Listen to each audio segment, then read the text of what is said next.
Bermadah santun seindah kiasan, bertingkah selaka, menggegar petala. Beri pantun menyambung warisan, tirai dibuka, majlis bermula. Tuan-tuan dan puan-puan, mengumumkan benarkan masuk para graduan Pensijilan Profesional Pembangunan Modal Insan Permodalan Negeri Selangor Berhad ke dalam Dewan. Detik ini bukan sekadar simbolik kejayaan.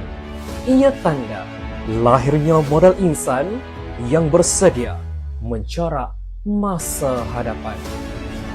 Kejayaan ini juga mencerminkan dedikasi serta komitmen berterusan PNSB dalam membangunkan potensi manusiawi. Setinggi-tinggi diucapkan kepada para graduan yang berjaya menamatkan kursus pensijilan Profesional Pembangunan Modal Insan Permodalan Negeri Selangor Berhad. Lahirnya graduan berkualiti ini membuktikan usaha PNSB dalam membangun tenaga kerja berkualiti sekaligus memperkukuhkan syarikat untuk melangkah maju ke hadapan.